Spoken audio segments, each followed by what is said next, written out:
India Kuwait సంబంధాలు ఇప్పుడు వార్తల్లో ఉన్నాయి. ప్రైమ్ మినిస్టర్ మోడీ గారు కువైట్కి వెళ్ళారు 2 రోజుల పర్యటన కోసం. 43 సంవత్సరాల తర్వాత ఇండియన్ ప్రైమ్ మినిస్టర్ కువైట్కి వెళ్ళటం.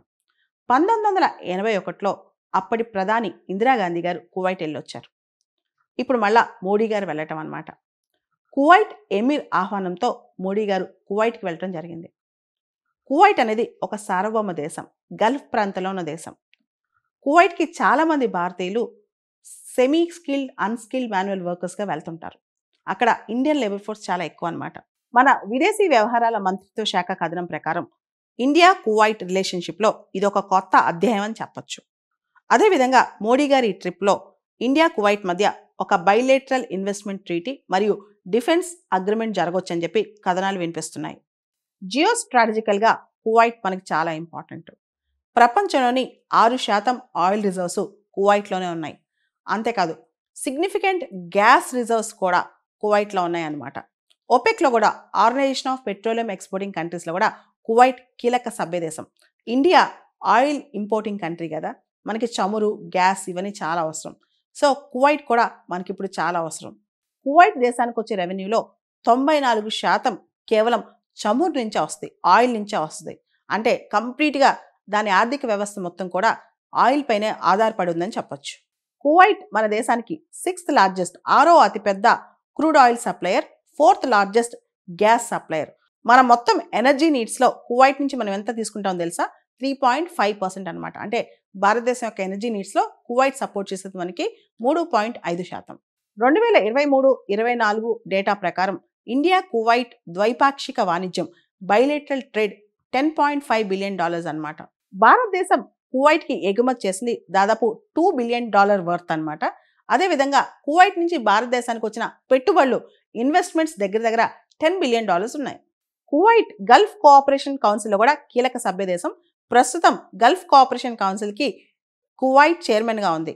ఇండియా జీసీసీతో FTA చేసుకోవాలన్న ఆలోచనతో ముందుకెళ్తుందన్నమాట. కాబట్టి కువైట్ మనకి ఇంకా ఎక్కువ అవసరం. టోటల్గా గల్ఫ్ కోఆపరేషన్ కౌన్సిల్ కంట్రీస్తో మనకున్న ట్రేడ్ దాదాపు $180 బిలియన్. మొత్తం గల్ఫ్ రీజియన్లో భారతదేశానికి చెందిన వాళ్ళు దాదాపు 1 కోటి మంది ఉన్నారు. ఒట్టి కువైట్లోనే 10 లక్షల మంది ఉన్నారంట. ఈ కువైట్ విజిట్ సందర్భంగా మోడీ గారు కువైట్లో ఉన్న మన భారతదేశం యొక్క లేబర్ క్యాంప్ని సందర్శించనున్నారు.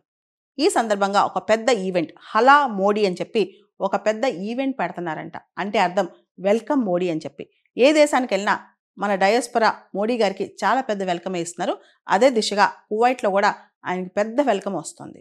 ఈ సంవత్సరం అంటే 2024 జూన్లో కువైట్లోని అల్ మంగాఫ్ అనే ప్రాంతంలో ఒక పెద్ద బిల్డింగ్, మన దగ్గర నుంచి చాలామంది కువైట్కి పనిచేయడానికి వెళ్తారు కదా, చాలామంది భారతీయులు కూడా ఆ బిల్డింగ్లో ఉంటున్నారు. అక్కడ అగ్ని ప్రమాదం జరిగి దాదాపు 50 మంది చనిపోయారు. దానిలో 45 మంది భారతీయులే. మోడీ గారు ప్రత్యేకంగా ఈ లేబర్ క్యాంప్కి వెళ్ళడానికి కారణం ఆ చనిపోయిన కుటుంబాలకి సానుభూతి తెలుపుతూ అక్కడ ఇండియన్ లేబర్ ఫోర్స్ ఎవరైతే ఉన్నారో వాళ్ళకి సంఘీభావం తెలపడానికి. మన పొరుగునున్న దేశం చిన్న దేశమా పెద్ద దేశమా అని కాదు. ఇండియా ఇప్పుడు లుక్ వెస్ట్ పాలసీని యాక్టివ్గా పర్సూ చేస్తుంది. మిడిల్ ఈస్ట్ దేశాలతో కూడా ఇండియా చాలా దగ్గర అవుతుంది. ముఖ్యంగా మనం గమనిస్తే కనుక look west policy, I2U2, India, Israel, USA, UAE, దాంతోపాటు జీసీసీతో మనం క్లోజ్ అవడానికి ట్రై చేయడం, FTA చేసుకోవడానికి ట్రై చేయడం, ఇవన్నీ పక్కన పెడితే కువైట్ సార్వభౌమ దేశం, జియో స్ట్రాటజికల్గా ఇంపార్టెన్స్ ఉన్న దేశం, ఆయిల్ ప్రొడ్యూసింగ్ కంట్రీ అనమాట. సో కువైట్తో మనకున్న సంబంధాలు, మనకు ఉండాల్సిన సంబంధాలు అతి ముఖ్యం అనమాట. ఇవన్నీ పక్కన పెడితే India, middle east, Europe economic corridor కూడా మనం పర్సూ చేస్తున్నాం. సో కువైట్ మనకి ఇప్పుడు చాలా ఇంపార్టెంట్. కువైట్కి మనం ఇప్పుడు చాలా ఇంపార్టెంట్ అనమాట. ప్రస్తుతం మనం ఫాలో అవుతుంది యాక్టివ్ ఫారెన్ పాలసీ. మనం ఇప్పుడు డార్మెంట్గా లేము. ముఖ్యంగా 1991 గ్లోబలైజేషన్ తర్వాత మనం ఫారెన్ పాలసీని రీఓరియంట్ చేసాం. మరీ ముఖ్యంగా గత 10 సంవత్సరాల్లో మిడిల్ ఈస్ట్తో ఎక్కువ మనం ఎంగేజ్ అవుతున్నాం. మోడీ గారి ఈ విజిట్ సందర్భంగా మనం ప్రత్యేకమైన అంశాలు కూడా కొన్ని చర్చించుకోవాలి. మిడిల్ ఈస్ట్లో ఒక అన్సర్టనిటీ ఉంది. ముఖ్యంగా ఇజ్రాయెల్, పాలస్తీనా మనం కనుక గమనిస్తే ఒక పక్క హమాస్, ఒక పక్క హెజ్బుల్లా, ఒక పక్క హౌతీ, ఒక పక్క ఇరాన్, ఇవన్నీ ఉన్న సందర్భంలో ఇప్పుడు మోడీ గారు కువైట్కి వెళ్తున్నారు.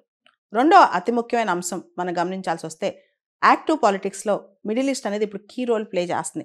చైనా కూడా మిడిల్ ఈస్ట్లోకి ఇన్రోడ్స్ చేస్తుంది అనమాట. ఇంకొక అతిపెద్ద అంశం మనం గుర్తుంచుకోవాల్సింది సిరియాలో అసద్ ఇప్పుడు సిరియా విడిచిపెట్టి వెళ్ళిపోయారు. సిరియాలో ఇప్పుడు ఒక అన్సర్టనిటీ ఉంది. మిడిల్ ఈస్ట్ పాలిటిక్స్ లో సిరియా అంశం కూడా ఇప్పుడు కీలకమైపోయింది. ఈ సందర్భంలో మోడీ గారు మిడిల్ ఈస్ట్ విజిట్ చేయడం అనేది ఒక ప్రత్యేకం అని చెప్పుకోవచ్చు. మధ్య ప్రాచ్యంలో మనం గమనిస్తే అనిశ్చితి గాలులు వీస్తున్నాయి. మన పక్కన ఓ పక్కన పాకిస్తాన్ ఉంది, ఇంకో పక్కన ఆఫ్ఘనిస్తాన్లో తాలిబాన్ ఉంది. ఈ సందర్భంలో వాళ్ళని కాస్త చెక్ పెట్టడానికి కూడా మనం మిడిల్ ఈస్ట్ దేశాలకి క్లోజ్ అవ్వాల్సిందే.